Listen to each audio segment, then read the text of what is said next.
have to tell you, I'm both challenged and excited. My excitement is I get a chance to give something back. My challenge is the shortest seminar I usually do is 50 hours. And I'm not exaggerating. I do weekends, and what I do more than that, obviously, coach people, but I'm into immersion, because how'd you learn language? You didn't learn it by just learning principles. You got in it, and you did it so often that it became real. And the bottom line of why I'm here, besides being crazy mofo, is that I'm really in a position, I'm not here to motivate you, obviously. You don't need that. And a lot of times, that's what people think I do, and it's the furthest thing from it. What happens, though, is people say to me, well, I don't need any motivation. And I say, well, that's interesting. That's not what I do. I'm the why guy. I want to know why you do what you do. What is your motive for action? What is it that drives you in your life today, not 10 years ago, or are you running the same pattern? Because I believe that the invisible force of internal drive activated is the most important thing in the world. I'm here because I believe emotion is the force of life. All of us here have great minds. You know, most of us here have great minds, right? I don't know if I'm in the category, but we all know how to think. And with our minds, we can rationalize anything. We can make anything happen.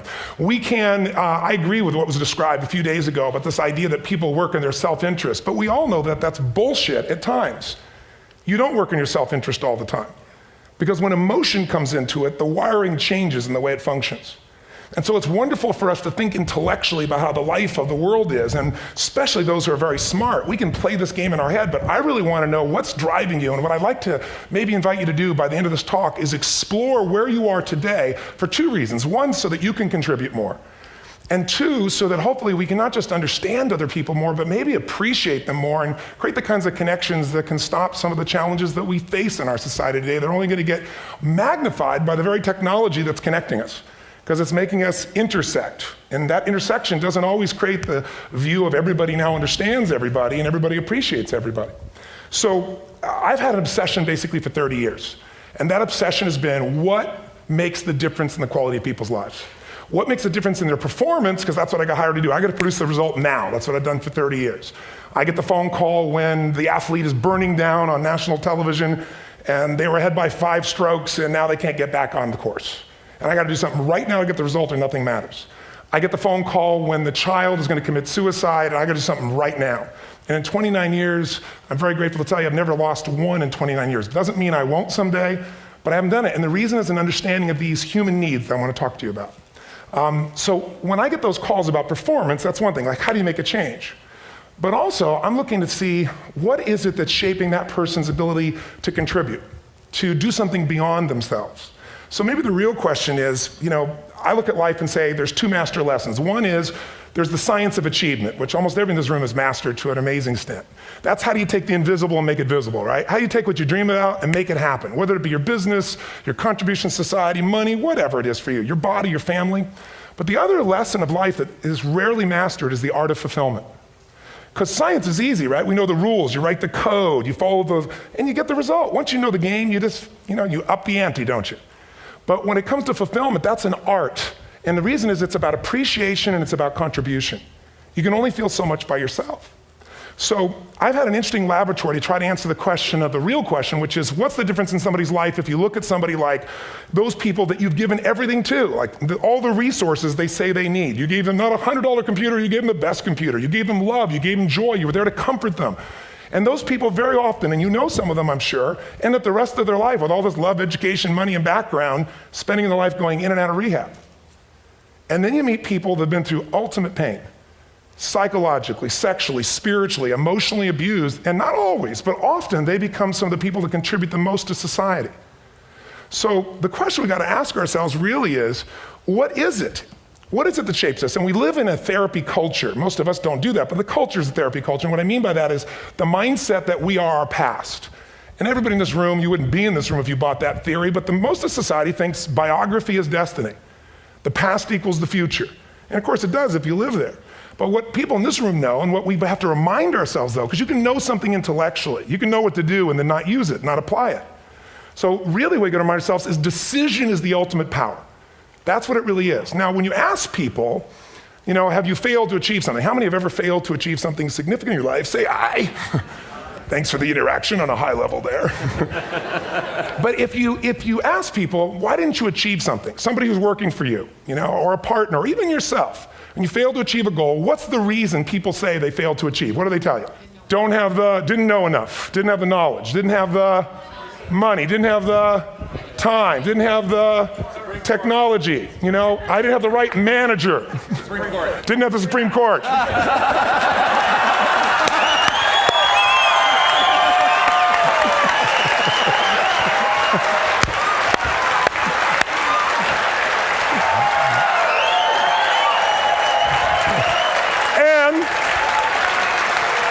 And what do all those, including the Supreme Court, have in common? They are a claim to you missing resources.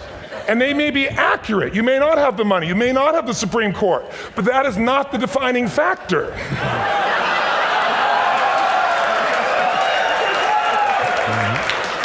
And you correct me if I'm wrong. The defining factor is never resources, it's resourcefulness. And what I mean specifically, rather than just some phrase, is if you have emotion, human emotion, something that I experienced from you day before yesterday at a level that is as profound as I've ever experienced, and if you'd communicated with that emotion, I believe you would have beat his ass and won.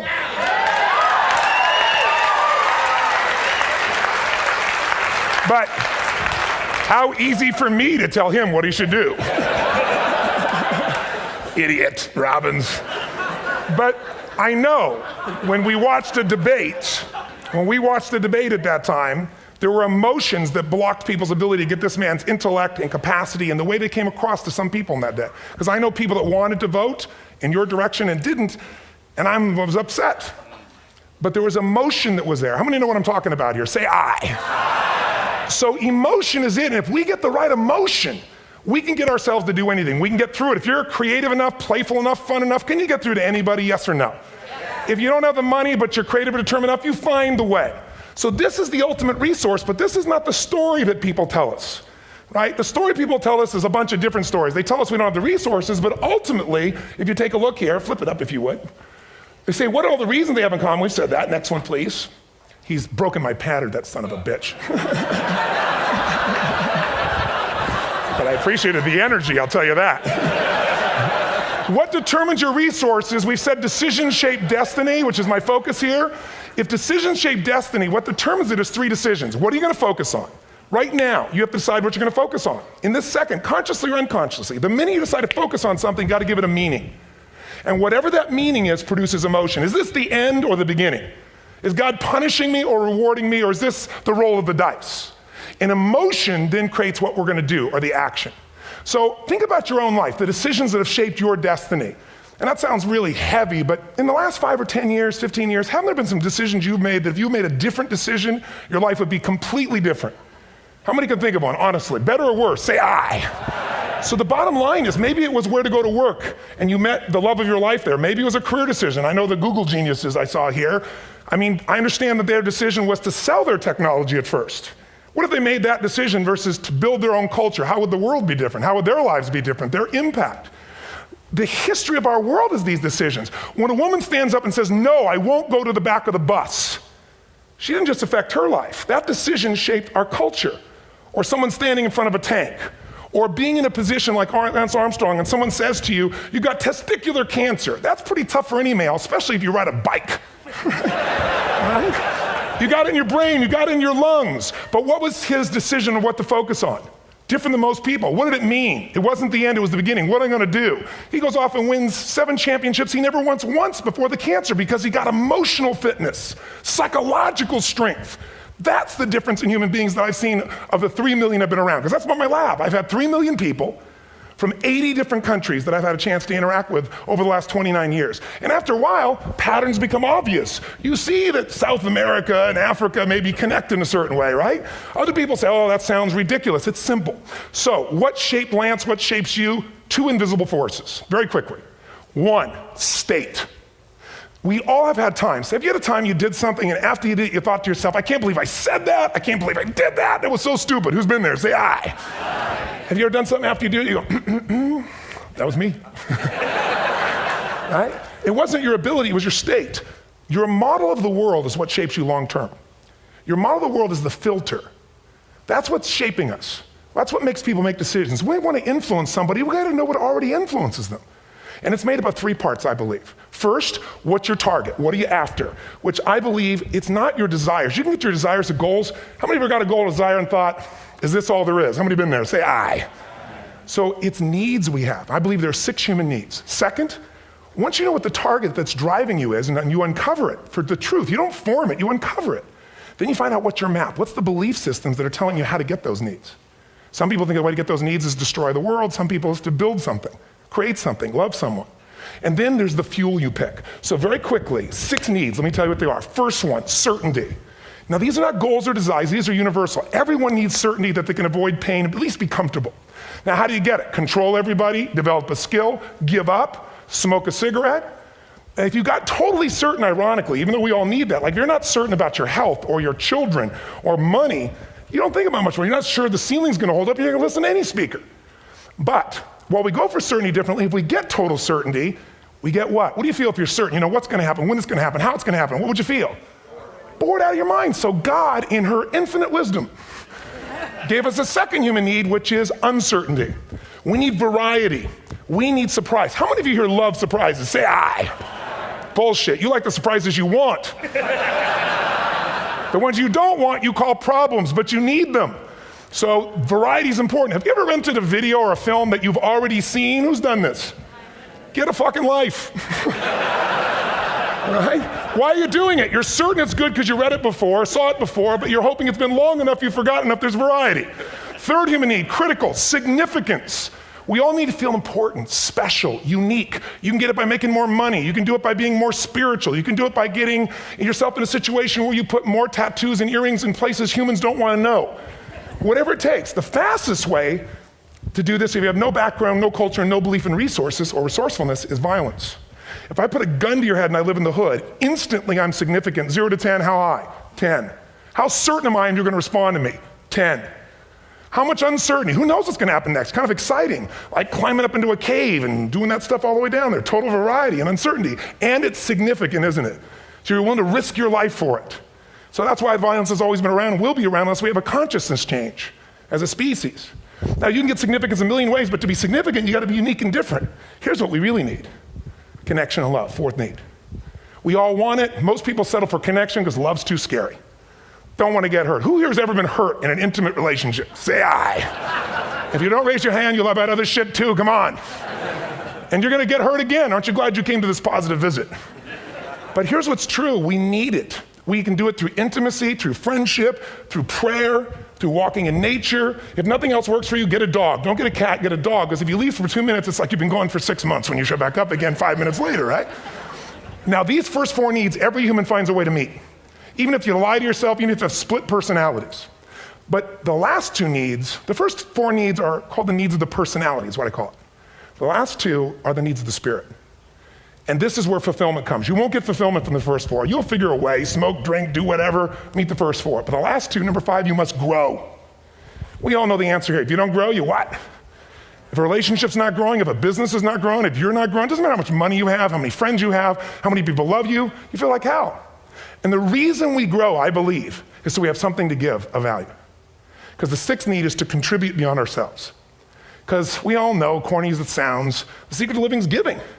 We all know life's not about me, it's about we. This culture knows that, this room knows that. And it's exciting. When you see Nicholas up here talking about his $100 computer, the most passionate, exciting thing is here's a genius, but he's got a calling now.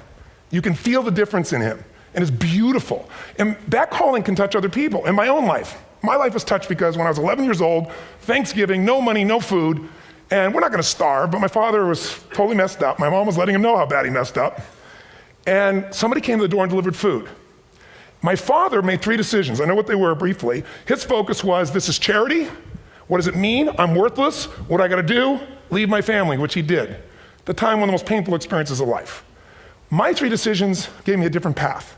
I said, focus on, there's food, what a concept. You know?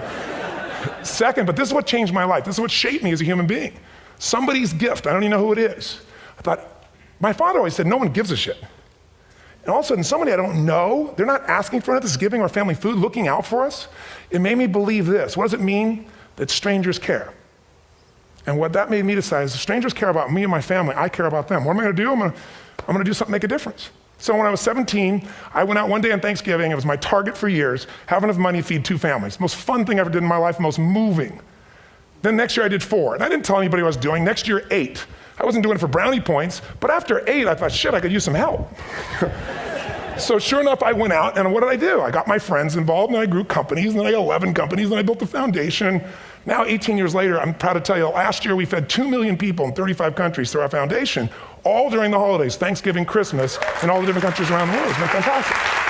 Thank you. So I don't tell you that to brag, I tell you because I'm proud of human beings because they get excited to contribute once they've had the chance to experience it, not talk about it. So finally, I'm about out of time, the target that shapes you, here's what's different about people. We have the same needs, but are you a certainty freak? Is that what you value most, or uncertainty? This man here couldn't be a certainty freak if he climbed through those caves. Are you driven by significance or love? We all need all 6, but whatever your lead system is tilts you in a different direction. And as you move in a direction, you have a destination or destiny. The second piece is the map. Think of that as the operating system tells you how to get there. And some people's map is, I'm gonna save lives even if I die for other people, and they're a fireman. Somebody else says, I'm gonna kill people to do it. They're trying to meet the same needs of significance, right? They want to honor God or honor their family, but they have a different map. And there are 7 different beliefs. I can't go through them because I'm done. The last piece is emotion. I say one of the parts of the map is like time. Some people's idea of a long time is 100 years. Somebody else says is 3 seconds, which is what I have. And the last one I've already mentioned that felt you. If you got a target and you got a map, and let's say, I can't use Google because I love Macs, and they haven't made it good for Macs yet. So if you use MapQuest, how many have made this fatal mistake of using MapQuest at some time? You use this thing and you don't get there. Well, imagine if your beliefs guarantee you can never get to where you want to go. The last thing is emotion. Now here's what I'll tell you about emotion. There are 6,000 emotions that we all have words for in the English language, which is a linguistic representation, right? It changes by language. But if your dominant emotions, if I have more time, I have 20,000 people or 1,000, and I have them write down all the emotions that they experience in an average week. And I give them as long as they need. And on one side, they write empowering emotions, the other is disempowering. Guess how many emotions people experience? Less than 12. And half of those make them feel like shit. So they got 5 or 6 good frickin' feelings, right? It's like they feel happy, happy, excited, oh shit, frustrated, overwhelmed, depressed. How many of you know somebody who no matter what happens finds a way to get pissed off? How many know somebody like this? Or no matter what happens, they find a way to be happy or excited. How many know somebody like this? Come on. When 911 happened, and I'll finish with this, I was in Hawaii. I was with 2,000 people from 45 countries. We were translating 4 languages simultaneously for a program that I was conducting for a week. The night before was called Emotional Mastery. I got up, had no plan for this, and I said, we had all this fireworks, I do crazy shit, fun stuff. And then at the end I stopped, and I had this plan I was gonna say, but I never do what I'm gonna say. And all of a sudden I said, when do people really start to live? When they face death. And then I went through this whole thing about if you were gonna get off this island, if 9 days from now you were gonna die, who would you call, what would you say, what would you do? One woman, well that night is when 911 happened. One woman had come to the seminar, and when she came there, her previous boyfriend had been kidnapped and murdered.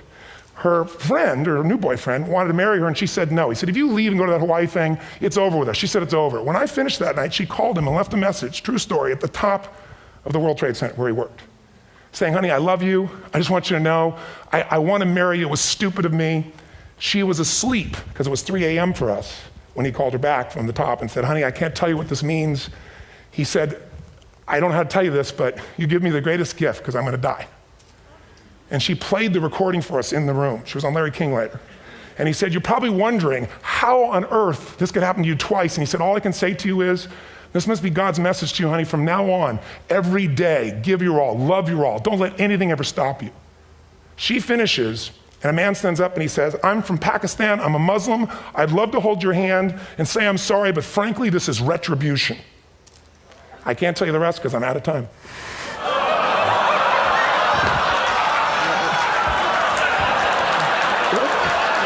Are you sure? Finish the story. 10 seconds. 10 seconds, no, I want to be respectful. 10 seconds, all I can tell you is I brought this man on stage with a man from New York who worked in the World Trade Center, because I had about 200 New Yorkers there. More than 50 lost their entire companies, their friends, marking off their Palm Pilots. One financial trader, this woman made of steel, bawling, 30 friends crossing off that all died. And what I did to people is said, what are we going to focus on? What does this mean, and what are we going to do? And I took the group and got people to focus on, if you didn't lose somebody today, your focus is going to be how to serve somebody else. There are people, one woman got him, she was so angry and screaming and yelling. And then I found she wasn't from New York, she's not an American, she doesn't know anybody here. I said, you always get angry? She said, yes. Guilty people got guilty, sad people got sad. And I took these two men and did what I call an indirect negotiation. Jewish man with family in the occupied territory, some New York who would have died if he was at work that day, and this man who wanted to be a terrorist, and made it very clear. And the integration that happened is on a film, which I'll be happy to send you, so you can really see what actually happened instead of my verbalization of it. But the two of them not only came together and changed their beliefs and models of the world, but they worked together to bring, for almost 4 years now, to various mosques and synagogues, the idea of how to create peace. And he wrote a book, which is called My Jihad, My Way of Peace. So transformation can happen. So my invitation to you is this. Explore your web, the web in here. The needs, the beliefs, the emotions that are controlling you, for two reasons. So there's more of you to give. Achieve too, we all want to do it, but I mean give, because that's what's going to fill you up. And secondly, so you can appreciate, not just understand, that's intellectual, that's mind, but appreciate what's driving other people. It's the only way our world's going to change. God bless you, thank you, I hope this will serve. Tony Robbins.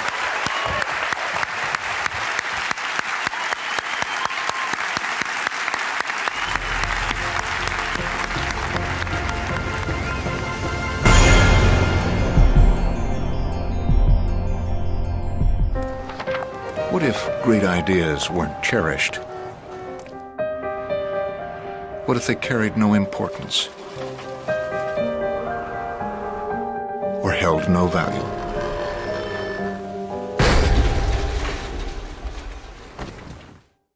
There is a place where artistic vision is protected, where inspired design ideas live on to become ultimate driving machines.